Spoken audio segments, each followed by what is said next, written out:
ఆంధ్రప్రదేశ్ సంగతులు కూర్చుంత పక్కనెట్టి తెలంగాణలో ఏడు జరుగుతుందో చూసేద్దాం. అరుగో అక్కడ కేటీఆర్ గారు రెడీగా ఉన్నారు, ఆయనతో కూర్చొని మాట్లాడదాం.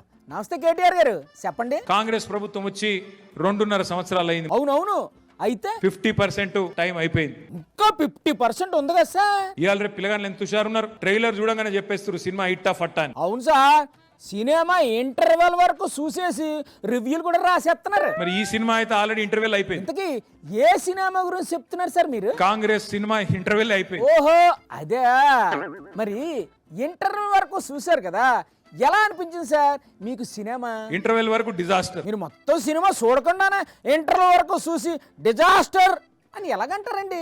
ఇంటర్వెల్ తర్వాత స్టోరీలో బోల్డ్ అండ్ ట్విస్ట్లు, ఐటమ్ సాంగ్స్ ఏమన్నా ఉన్నాయేమో. ఇంటర్వెల్ తర్వాత నాకు తెలిసేది కొత్తగా వచ్చేది లేదు, పీకేది లేదు. మీకు నచ్చినా నచ్చకపోయినా సినిమా మొత్తం చూడాలండి, మరో మార్గం లేదు. పక్క థియేటర్లో ఇంకో సినిమా కూడా లేదు. సరేగానండి, ఈ సర్ ప్రోగ్రాం గురించి మీ కార్యకర్తలకు ఏమైనా చెప్పండి. ఎక్కడ కూడా ఒక్క ఓటు కూడా అటు ఇటు కాకుండా చూసుకోవాలి. ఎలా చెయ్యాలి అనేది వాళ్ళకి ట్రైనింగ్ ఇవ్వాలి కదా. మీ అందరికి బ్యాగ్స్ ఇచ్చిండ్రా? ఒక్కసారి చూపెట్టారు బ్యాగ్స్ అందరు ప్లీజ్. ఉన్నాయి సార్ బ్యాగ్లో. మీరు ఏం చేయండి అంటే ఇంటికి పోయి మంచిగా అల్మార్లో దాచుకోండి. అల్మారాలో పెట్టుకోవాలా? అదే సార్, బ్యాగ్ లో మళ్ళీ కూరగాయలు వేసుకొని. ఊరుకోండి సార్, అలా ఎందుకు చేస్తారు? నాకు తెలుసు, నాకెరికే. అసలే ఆ జూట్ బ్యాగ్ ఉంది, మంచిగా కూరగాయలు టిఫిన్ లో మటన్ పెట్టుకొని అటు ఇటు పోయేందుకు ఖచ్చితంగా వానికి ఇష్టం అనుకుంటాను. అసలు బ్యాగుల్లో ఏముంది సార్? ఇప్పుడు నేను మొత్తుకునేదంతా అందులో ఉంది. అయితే ఏం చెయ్యాలి మరి వాళ్ళు? ఆ కాగితాలు జర చదువు, మీకు దండం. పాపం అంత టైం ఎక్కడ ఉంటుంది సార్ వాళ్ళకి? ఆ కాగితాలేవో మీరే చదివి చెప్పండి. అదిగో అక్కడ హరీష్ రావు గారు కూడా ఉన్నారు, ఆయన ఏంటి చెప్తారో ఇందాం.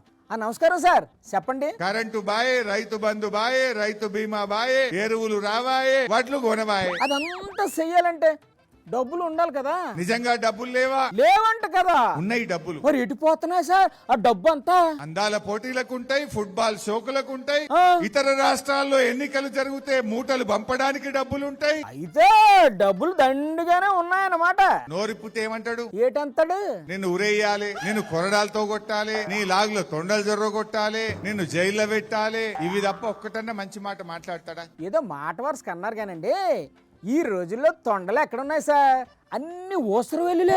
రాష్ట్రంలో వాయు కాలుష్యం, శబ్ద కాలుష్యం గురించి మనం విన్నాం, కానీ ఈ రాష్ట్రంలో కొత్త కాలుష్యం వచ్చింది, అది ధ్వని కాలుష్యం. శబ్ద కాలుష్యం అన్నా ధ్వని కాలుష్యం అన్నా ఒకటే కదా, కాదా? టీవీ పెడదామంటే భయపడుతున్నారు. ఎందుకు?